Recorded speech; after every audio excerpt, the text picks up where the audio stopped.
hi. Mike saying hi, guys. Hello, guys. Righty. Okay, sorry about that. We're still figuring this out a little bit, aren't we? We've had quite half an hour. I think we're getting there. What we need you guys to do is just let us know if you can see us and hear us okay. So if you could just drop some comments in, just let us know if the sound's working, let us know if there's any lag or if there's any weird noises coming from anywhere apart from there. There's always weird noises coming from there. And let's see what happens. So we have 4 people watching us right now, but just scaring itself. I don't even know 4 people. So what we're going to do is we're just going to kind of mumble between us for 5 minutes or so. We'll let a few people come in. Obviously, from the title of the live stream, it's not really just a general fishing chat, is it? This one we want to talk about kind of the coronavirus and how it's affecting specifically fishing. Yes, and your lives as well at the same time, because fishing is a big part of all of our lives. Absolutely, yeah. So if you're a shop owner, if you're a fishery owner, if you're a passionate angler, if you're a guide or a sponsored angler, really the conversation we want to have here is how is this affecting your guys' kind of day to day in terms of fishing, rather than just a general thing. I know from our side of things, obviously the big issue has been the fact that we can't go. We can't go, yeah. Which has been a little bit frustrating. But obviously there's going to be people out there with a kind of different take on the issue. The other thing we need to look out for here is that actually there are going to be people from different parts of the world where they can go fishing. So, there will be some people out there who can do a little bit of fishing, and we're going to be very jealous of you. And hating you. But what we need to do is, have we got anything in the chat about the quality of the sound? No, not at the moment. Could just do with someone letting us know how the sound's coming through, if that's okay. We're going to use you early birds as a bit of a mic test, so just let us know. No one can probably hear us.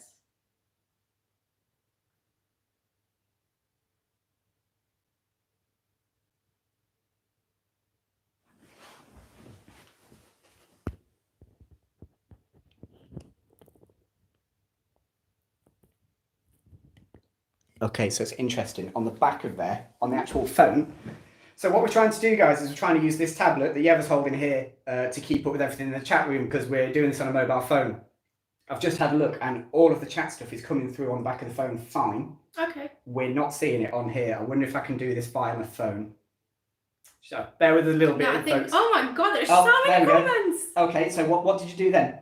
I've just refreshed it. Oh my god. Okay, so let's just have it. You can see, guys, you need to let us know about the sound, and there's people like, it's fine, it's okay. Okay, so this is the first one of these we've done. Honestly, we'll get better as we go. Who've we got online? Who's here with us at the moment? I can't even. We have so many people. This is like really unexpected. Guys, thank you so much. Like actually spending your time with us. Thomas Harrison, Mike, Brendan Shaw, Zero Gaming, Ben Cord, Alex Walker, Daryl Wetter. Yeah, there's a few familiar faces here. Dees G, Zachary Baton. Yeah, Zachary Batten's actually posted a really good question on the channel, so we'll come to that. Yeah, absolutely. Simon Joes, Fishing Wales, Jason Tolman from Ohio, USA. Sir Beard of Shire. Yeah, recognise that one. Troutfly Fisherman, Ethan, Lee Final, Brendan Shaw, Thomas Harrison again, yes, Nick Trotman, Mike. Clearly the sound was working okay. The sound was absolutely fine. Daryl, oh my god, there's so many of you guys. Okay, we can start, I think. So yeah, I think kind of before we start fishing about talking.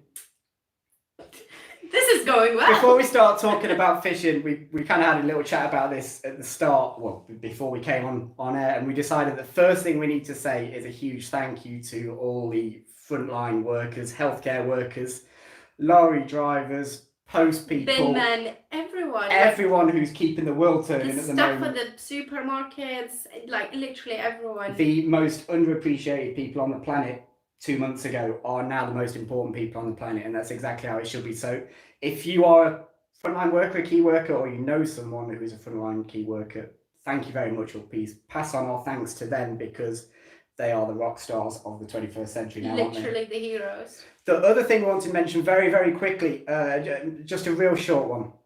I just want to mention very, very quickly, there's a pretty sad passing away of a really popular guy in the industry, a guy called Paul Lawrence. He's one of the best fly tyers in the UK. One of the nicest guys as well. Lovely guy, always on the circuit. Do you know what, actually, I'll be honest with you, I never spoke to Paul lots, but every time you saw him, he had the biggest, widest smile on his face. He was a lovely guy, passed away a few days ago, and I think we all need to remember Paul for being that big beaming smile. Definitely. The loveliest guy you could possibly imagine. So thoughts with Paul's family.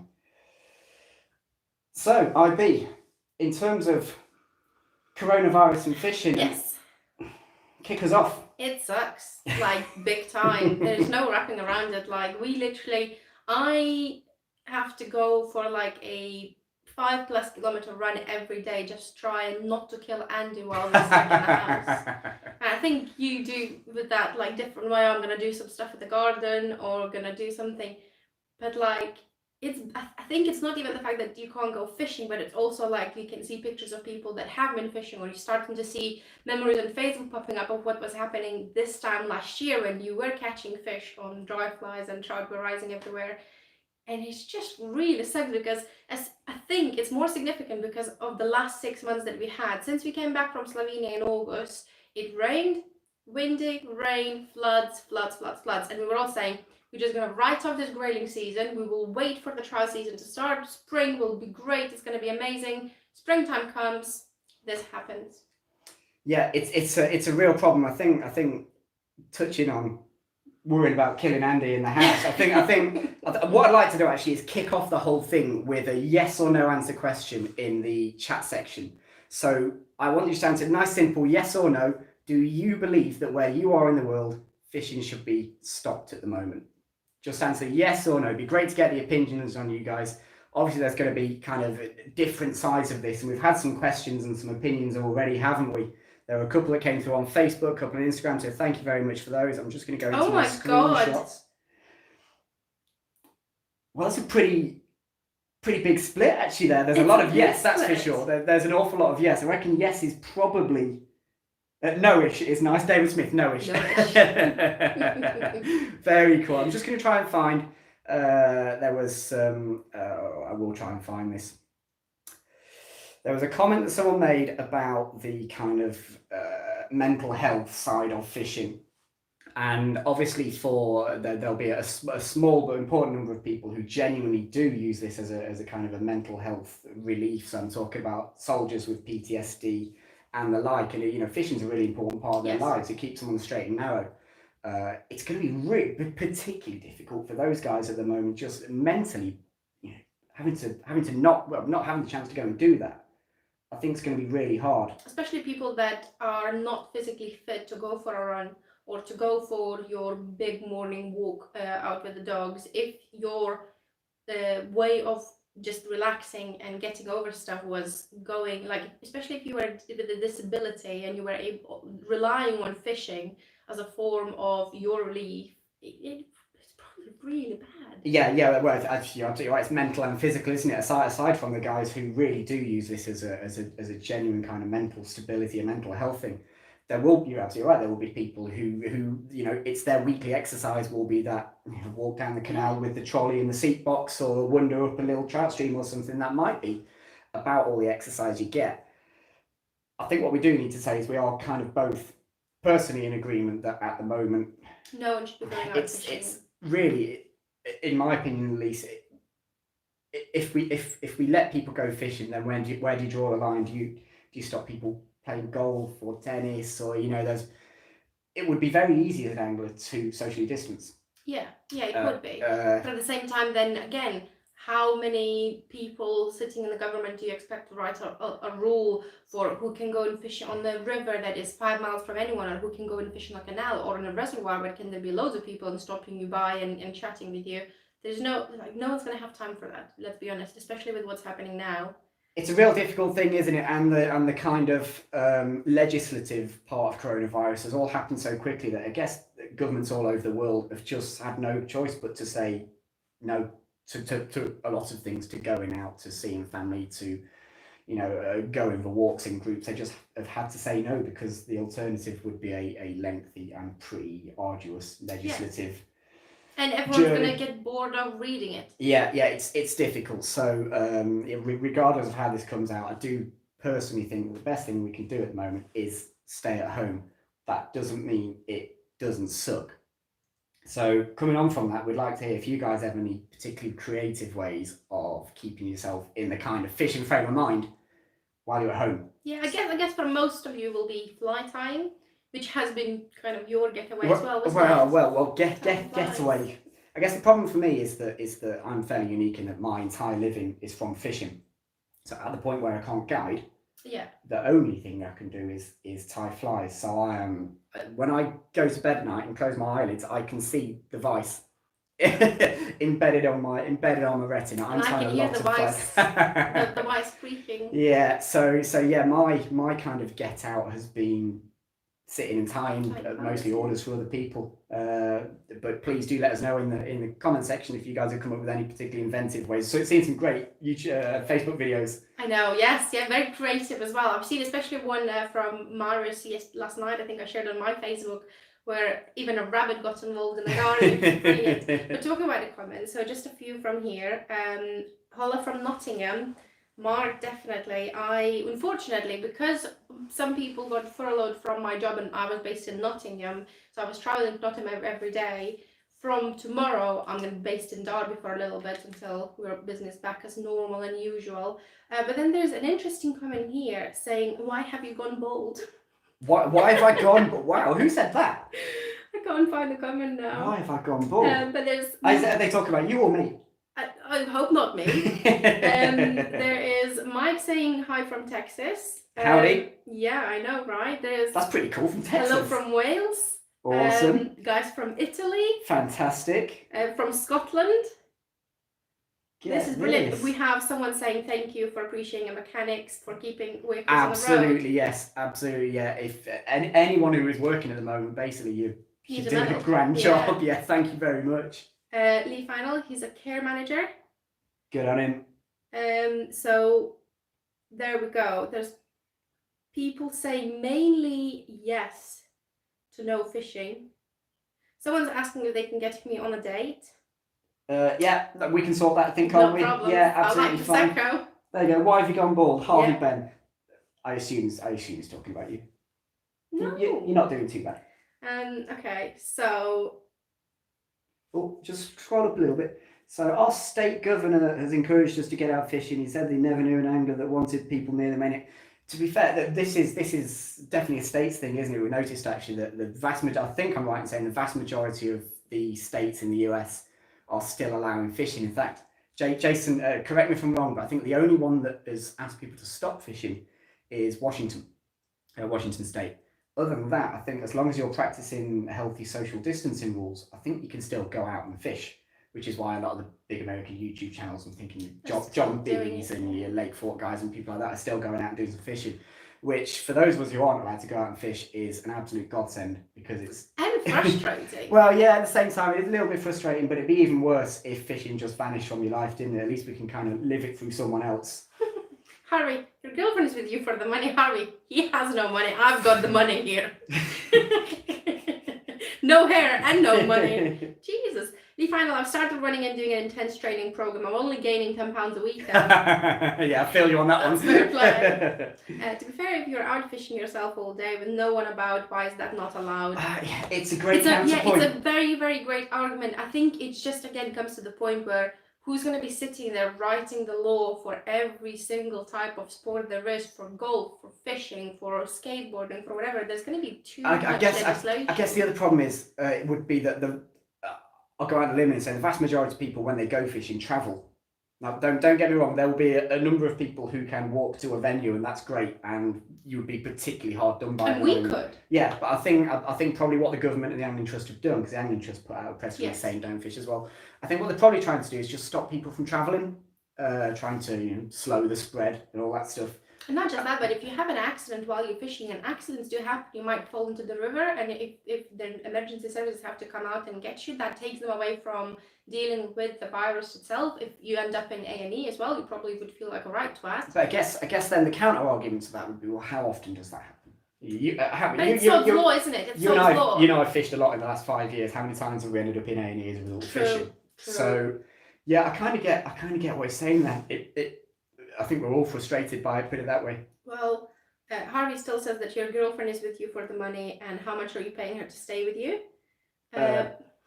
I've got about £3. Will that do it? It's probably mine. So the act of fishing shouldn't be banned, but traveling miles to do so, going to the shops to prepare, is the big factor. I believe I've seen articles somewhere trying.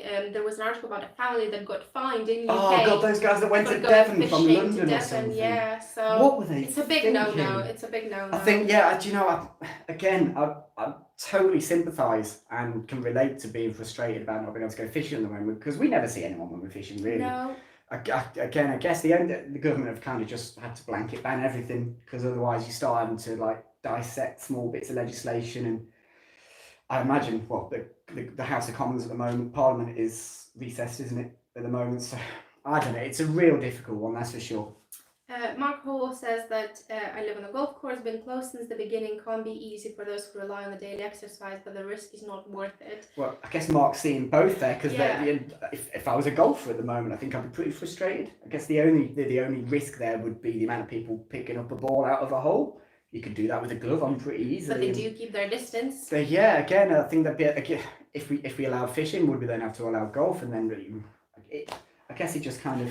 My biggest fan, Harvey, again goes, you have a her own channel, and Andy, how does she actually stand you? I don't stand. They're great questions. We don't stand. We sleep together. There's no standing. Ethan Rush, I pretend to catch fish. That's what we do on a normal day. Yeah, that's up there. For anyone who hasn't seen one of our vlogs, that's pretty much how it goes. I pretend to catch fish. Ooh, tied some foam beetles for chubs, still waiting to be wetted. Nice. We love a good foam beetle. Love a foam beetle. We did a vlog on that with Robbie, didn't we? Yeah, big fan of a foam beetle. Hi, Philippa. Hi, Philippa Hake. Hello from Sweden. Hello from Lithuania. My sister is watching me. Interestingly, with the Zeko from Sweden, I have a feeling the Swedes are still allowed to fish as well. I'm seeing Canal Gratis is still making videos. If you could confirm that, that'd be great. But that'd be another example of a country that's managed to keep things open at the moment. Yeah. Kind of contrary to the advice that we've been given. I guess one of the difficult things isn't it, is that there are so many different policies over different parts of the world, and because it's such a small world now, because of the internet, because of social media, we can all see that everyone else is getting to fish, which is kind of frustrating. Well, Chris saying that he tied about 120 flies in the last 2 weeks. I've now got too many flies. Any ideas?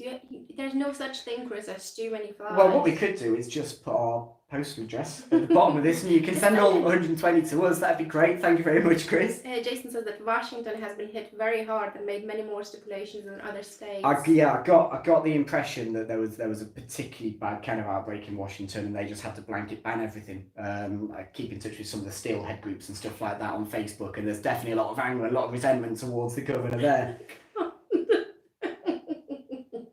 Nicholas Sturgeon. Do sturgeon get COVID-19, as my job is to nuke all your sturgeon? Who else have we got here? Large perch alert. Yeah. Yeah. So that's one we caught earlier. This is our Mr. Fish Fingers. I asked people on Facebook earlier on if Mr. Fish Fingers should make a appearance on the live video or not. London Predator Angler. Hi Barry, how you doing? Been ages since we've seen you guys. Hope you're well. Yeah, we're really good, thank you. I hope you're well too. I know that Barry's, I think I've seen on Facebook that you are locked away and safe and sound, so hopefully you are feeling better. You keep out of trouble, Cullis. I know what you're like.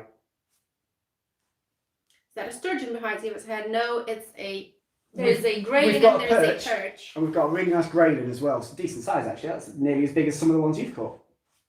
Do you think we could learn lessons from leaving the rivers alone for a period of time? Do you think river habitats will benefit from a rest from fishing? Absolutely. I am 100% sure that when we go back out there fishing, it's going to be so much better. I think the fish will be spookier. Do you know what? I'm gonna draw this in with a comment that we got on Facebook actually from Brendan Shaw, who said that environmentally it has to be a good thing. Surely, maybe humans might learn a lesson and look after the planet a bit more. I mean, it's going to be fascinating to see what happens. I know that a lot of the recorded nitrogen levels in the air have been significantly lower in the last 4 or 5 weeks, haven't they? There's some great images of China all of a sudden look clean in the air again.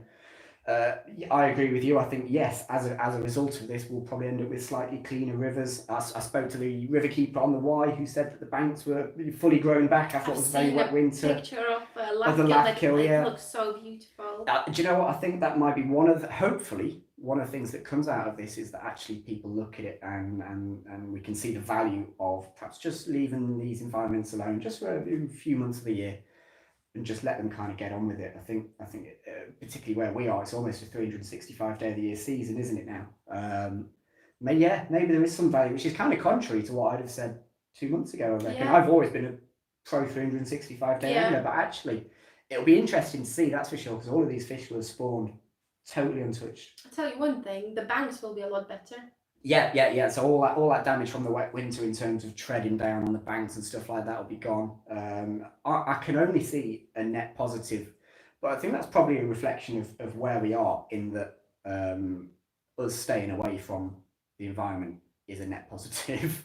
Probably a reflection of our impact on the planet. And maybe, kind of retrospectively, in a few years' time, we'll look back at this and say this was a good opportunity to change the way we do all things. We do things, yeah, I guess so. Do you want to read some of the comments there? Yeah, cool, yeah. Some comments. I will just catch up slowly. Final saying Mother Nature is punishing us. I would agree in some way. Jason saying with having to homeschool my kids, will be able to tie nymphs, but they probably won't be able to do that or read. I like your homeschooling. I like that thinking. Nicholas Sturgeon, I'm looking at you, Andy, and I want to leave you alone. You're not a sturgeon.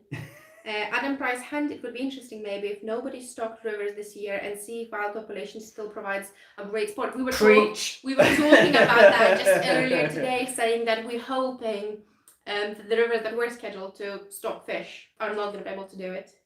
Because we've seen great evidence on the Y and lights. Well, yeah, we're lucky that on our doorstep is one of the great case studies in not stocking a river is the Derbyshire Y, isn't it? Yeah. Which has been unstocked now since the mid-90s, and I honestly don't think I've ever seen a larger population of good-sized trout.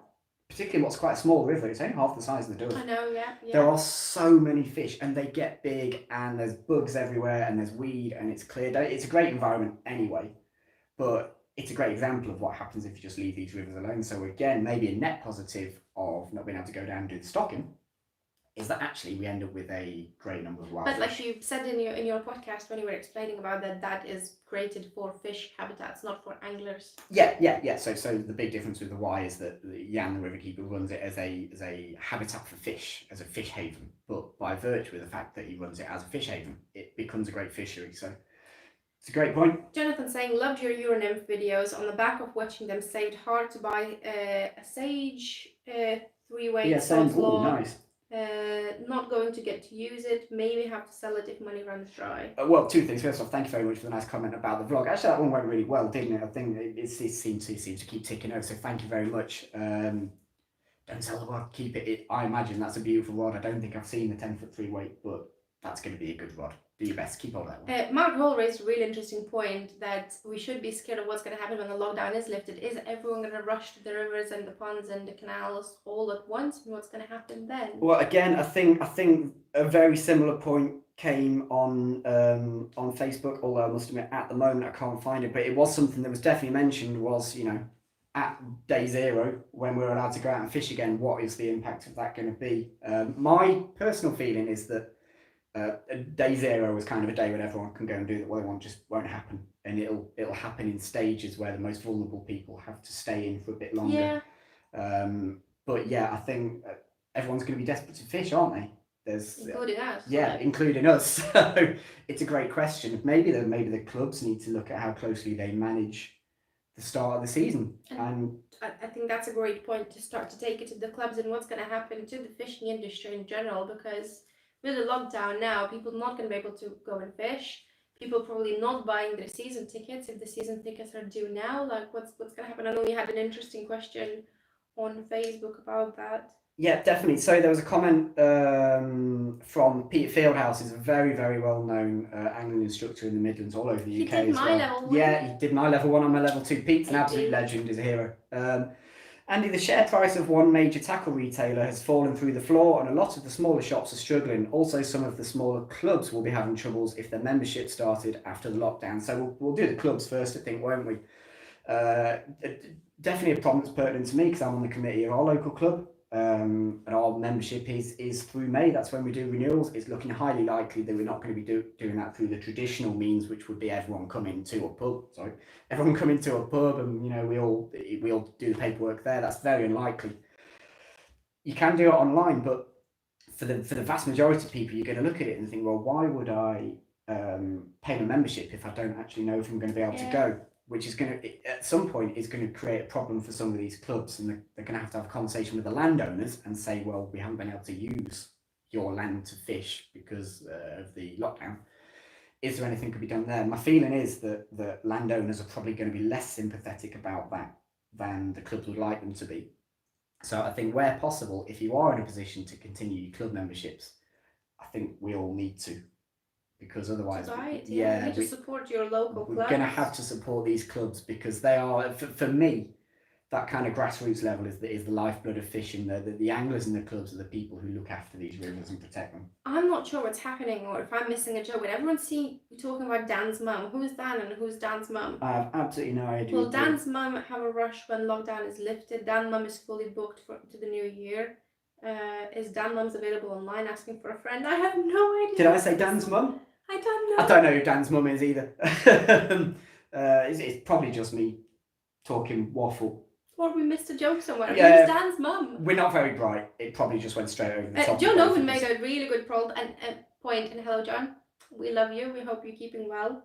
Is that people probably going to be going to work to earn the money that they've lost? It's a great shout, yeah. As desperate as everyone's going to be to go and do some fishing, I think that John's absolutely right. The vast majority of the population also going to be desperate to go out and earn some money, because the reality is that a lot of us haven't been able to, or you'll be possibly furloughed, or yeah, absolutely true. People are going to want to go back and earn some money, but there's always going to be that temptation to sneak a few hours on a river as well. I think everyone's going to be desperate to fish.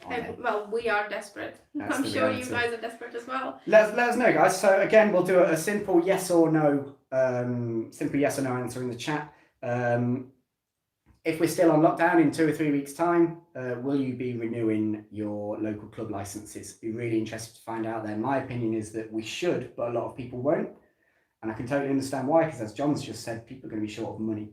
It's not a priority, is it? And on that serious note, I have a very serious comment from a gentleman here. Does condom use prevent coronavirus contamination during sexual intercourse?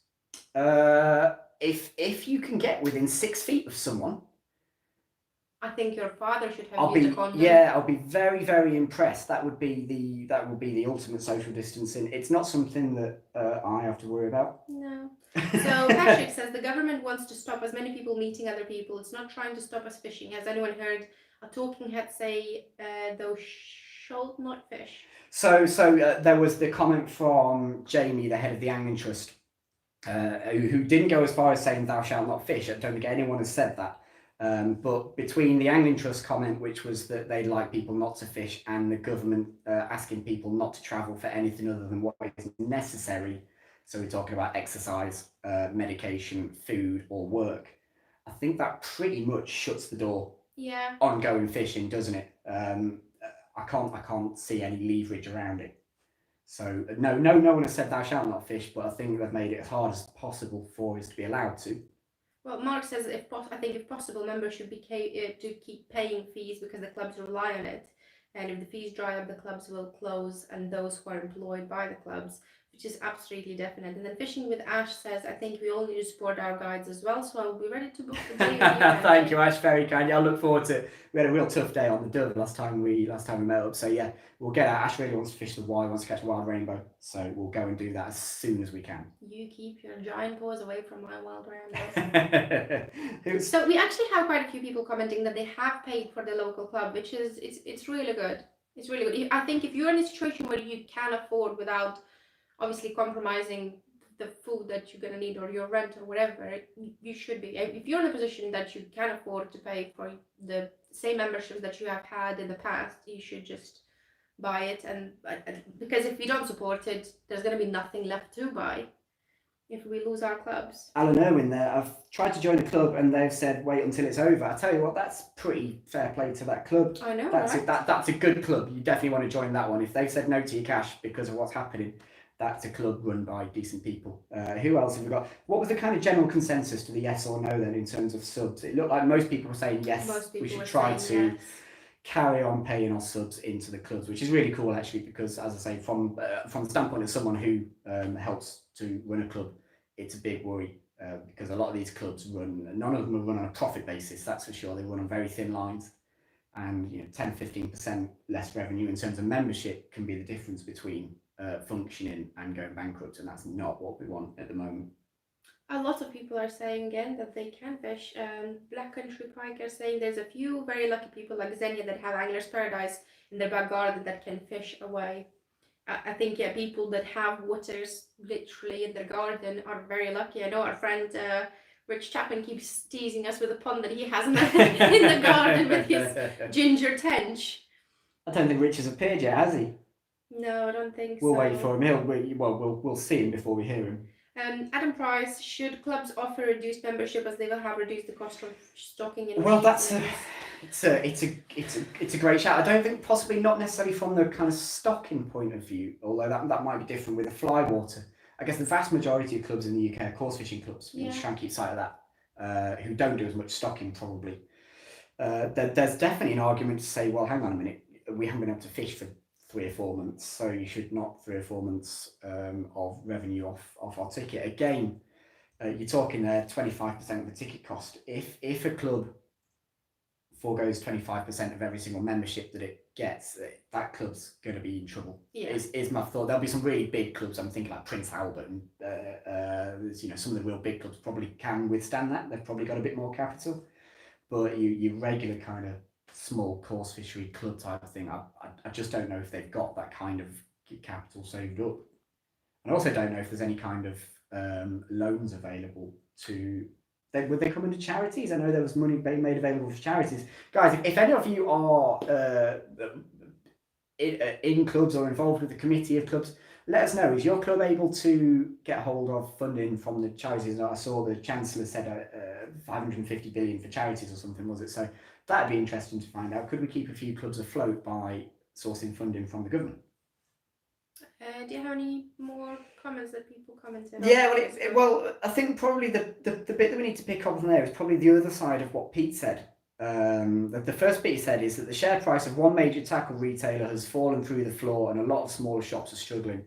So yeah, I mean, the reality is that the vast majority, well, I could be wrong here, I'd say probably the vast majority of us aren't buying kit at the moment, because why would you? Because you don't know if you're going to be able to use it. I mean, probably fly tying is something different. I'd say there's some online small fly tying retailers who've probably gone through the roof. Yeah, I know. But good on them. Yeah, fair play to them for keeping stuff in stock and being able to keep working. Actually, huge thank you to the postal service for staying open and doing all that. And those guys are putting themselves at risk. Definitely been busy with you. Well, yeah, absolutely. Are you guys still able to support your local shops? Are you still supporting your local shops, or has this kind of cut your fishing tackle spending?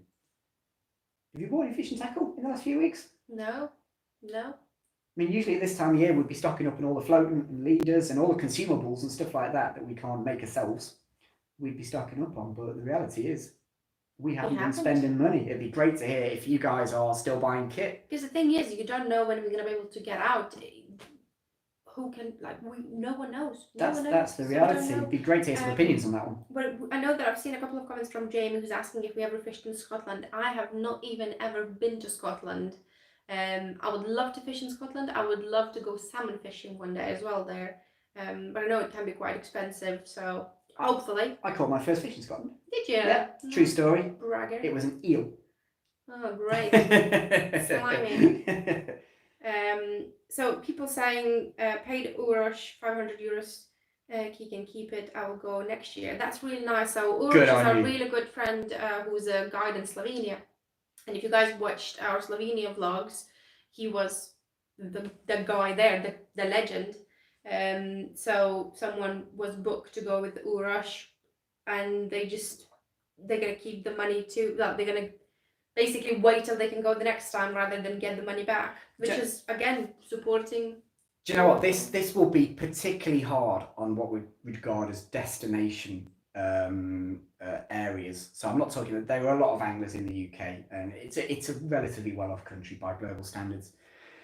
You know, your saltwater guides, what are they doing at the moment? Because you have to fly to those places, and no one's getting on planes. Orash in Slovenia, you know, the country is basically shut down. No one's going to be flying in and out